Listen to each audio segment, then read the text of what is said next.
Hi friends, నమస్తే. ఏంటి చుక్కకూర చూపిస్తున్నాను అనుకుంటున్నారా? చుక్కకూర అండి, చాలా ఫ్రెష్గా ఉంది. పచ్చడి చేద్దామండి. చుక్కకూర పచ్చడి. దీనికి కావాల్సిన పదార్థాలు చెప్పేస్తాను. నువ్వులు, చుక్కకూర, కొంచెం చింతపండు, పచ్చిమిరపకాయలు మీ కారానికి తగినట్టుగా, ఉప్పు, వెల్లుల్లిపాయ, జీలకర్ర. అంతే అండి, చాలా సింపుల్. 1 మినిట్లో అయిపోతుంది. చిన్న టిప్ చెప్తానండి. 2 టిప్లు: చుక్కకూర ఒకటి, నువ్వులు ఒకటి.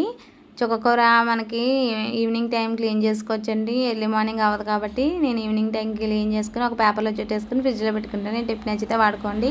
అలాగే నువ్వులు కూడా నేను ముందుగానే ఫ్రై చేసుకుంటానండి. ఖాళీగా ఉన్నప్పుడు ఫ్రై చేసుకొని దాన్ని ఒక డబ్బాలో పోసుకొని ఉంచుకుంటాను. లేకపోతే పురుగులు పట్టేసేవండి. ఇప్పుడైతే పడటం లేదు.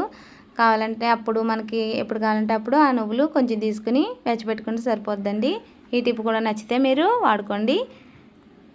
ఇంకా ఇప్పుడు ఒక బాండీలో ఆయిల్ వేసుకుని పచ్చిమిర్చిని వేపేసుకొని మిక్సీ జార్లో తీసుకోండి.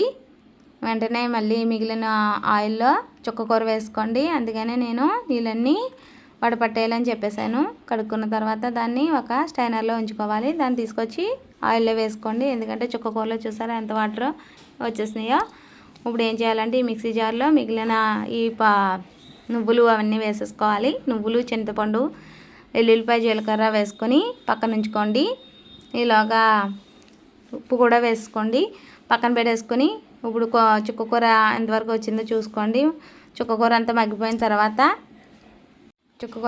తర్వాతనే మీరు చల్లారాకనే మిక్సీ పట్టుకోండి. చల్లారిపోయింది చూడండి. ఇప్పుడు మిక్సీ పట్టేస్తున్నాను. ఒకసారి ఇవి మొత్తం పక్కన పెట్టుకునే అన్నీ మిక్సీ ఆడేసుకోండి. ఇలా అవుతుంది. దాన్ని మళ్ళీ బ్లెండ్ చేసుకొని చుక్కకూర వేసుకుని మళ్ళీ మిక్సీ పట్టేసేయండి. మనకి ఎంతో రుచికరమైన చుక్కకూర పచ్చడి రెడీ అండి. చాలా టేస్టీగా ఉంటుందండి. కొంచెం నెయ్యి వేసుకుని తింటే ఇంకా బాగుంటుంది. ఇందులో ఒక ఉల్లిపాయ కట్ చేసుకుని వేసుకోండి. కూర పప్పు లాంగ్ వీడియో ఇందులో పోస్ట్ చేస్తున్నానండి. ఆ లింక్ మీకు కావాలంటే ఒకసారి టచ్ చేసి చూడండి. Please subscribe.